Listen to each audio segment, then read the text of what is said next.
At dahil nga sa walang pasok ngayon, akin pong day off, syempre nagising ako dyan ng alas 12 na ng tanghali. At pagkagising ko nga ay nagchat na si Miss Lan dyan na bumaba dahil andyan siya sa baba. At hindi nga ako nakaligo at hindi na rin nakasuklay pa. At dahil nga kakain daw kami ng spaghetti, maraming salamat sa iyo Ate Agnes sa napakasarap na spaghetti. First time ko talaga na gumala, bumaba na hindi nakasuklay man lang. Dahil nga wala sa plano. After nga namin kumain ng spaghetti, nagpahatid na ako kay Miss Lan dahil nga'y dadaan si Miss Lady Gold para kami mag-lunch naman doon sa Tasnim Garden na nasa Budia. Nakailang bisis na nga kami kumain dito ni Miss Lady Gold. Napakasarap ng foods nila dito at lagi nga itong punuan. Halos wala kang maupuan. Napakalapad po ng kanilang mga area at lahat po ng table ay lagi po yung puno. Pero sa time ngayon, medyo hindi na masyadong busy. At syempre, ang una naming ni-check ang malunggay dyan. At ngayon nga'y wala ng dahon. Buti na lang mayroong bagong tanim. Lagi po kasi nakuha dyan si Miss Lady Gold ng bunga ng malunggay. At kanyang niluluto ito dahil paborito niya. Sa ngayon ay wala kaming makuha dahil dry na siya. Dry na nga ang aming bulsa. Dry din ang bunga ng malunggay dahil nga sa sobrang init dito sa Bahrain. Summertime talaga, napakainit. Habang niluluto nga at piniprepare ang aming in-order dyan na food, kami nga'y lumabas muna dito sa saglit para naman umikot-ikot at amin nga ni-check ang mga napakaraming vegetables dito dati pero wala na din. Papalitan na rin nila dahil siguro sa summertime. Napakalapad po ng area na to.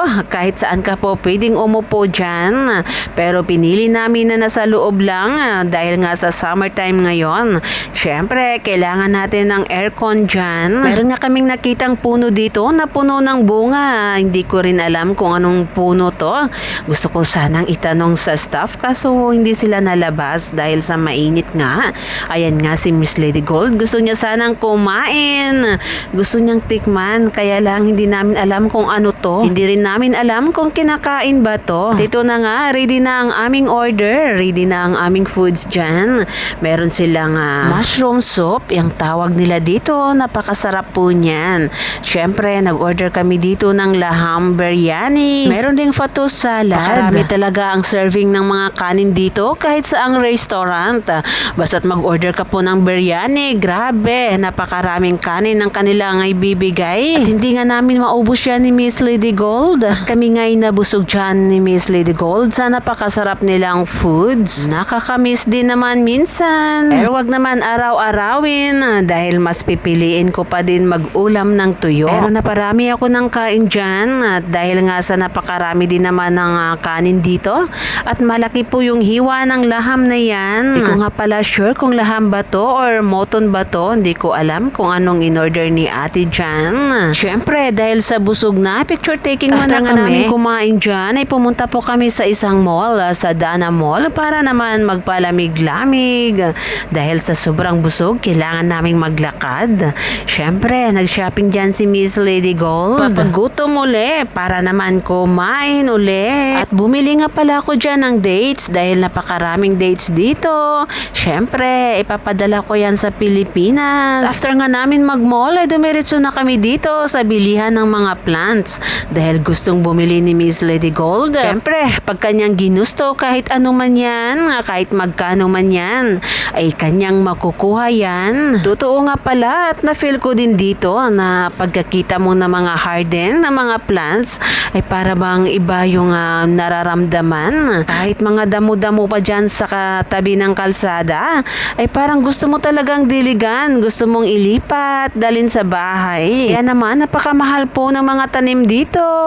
Hindi tulad sa Pilipinas. Dito nga lagi namili si Miss Lady Gold dahil napakaganda ang kanilang mga plants. Siyempre, mura na din. Basta tuwag lang i-convert sa piso. Nakaka-relax talaga kapag dito ka magstay. Dito ka naupo sa gitna ng mga plants na to. Napakasarap sa pakiramdam. Sa dinami-dami ko ng halaman, marami ng halaman ang dumaan sa aking mga kamay. Ni isa po ay hindi nagtagal. Kahit gaano pa yan kaganda, kahit gaano pa yan kadami, kapag ako talaga maglagay ng tubig dyan, pag ako mag-alaga, namamatay talaga. Kaya kahit gustuhin ko man na mag-alaga uli ng plants sa aking kwarto. Syempre, napakasarap sa pakiramdam pag merong mga indoor plants sa loob ng kwarto. Pero wag na lang. Kasi nanghinayang din naman ako sa dami ng mga plants na meron ako noon. Syempre, hindi din bero ang presyo dyan. Kaya tiniis ko na lang. Di bali na lang kaysa naman masayang. Hayaan ko na lang na yung ibang tao ang mag-alaga. Pan ko ba naman kahit nasa Pilipinas, kahit anong tanim ko din, ay namamatay talaga sa aking mga kamay. Naisip ko ang mga magagandang halaman, nakapanghinayang talaga. Napakarami kong mga plants na hindi naman nagtatagal. Kung sino-sino ang nagbibigay pero namamatay lang din naman. Kaya nakakahiya na. Kaya na nga naparami ang bili ni Miss Lady Gold dyan dahil gustong-gusto din niya mag-alaga ng mga tanim. Syempre, kami nga'y umuwi na after dito. Bago pa man kami umuwi, nagpicture taking muna kami. At sa labas nga ay parang nasa Pilipinas lang, sa gilid lang ng kalsada. Napakaganda ng mga tanim dito. Meron din palang bougainvillea dito. Napakaganda tingnan. After nga namin dyan, umuwi na kami. At syempre, nagugutom na naman si Miss Lady Gold. Pumunta kami dito para mag-dinner sa isang kainan. Hirap talaga mag-diet pag si Miss Lady Gold ang iyong kasama. Dahil kahit ano pa yan, kahit magkano pa yan, basta't mag-crave po siya, ay kakain talaga yan. Hindi po siya nagda-diet. Si Miss Lady Gold po, pagdating sa pagkain, ay hindi talaga siya madamot at hindi po yan kuripot. Kahit magkano pa presyo niyan, basta't kanyang gustuhin, kakainin talaga niya yan. Medyo busog pa nga ako dyan dahil kakalans lang din namin at napakarami kong kanin na nakain. At dito nga, napakasarap din dito. Ito nga po pala ay beef at saka chicken. Pre, dito sa shabu-shabu, luto mo, kain mo. Malang na mapagod ka muna at magutom sa pagluto. Napakarami naman yan. Super busog na naman kami dyan ni Miss Lady Gold. Ito po ang aking day off ngayong Friday. Puro na lang lamon.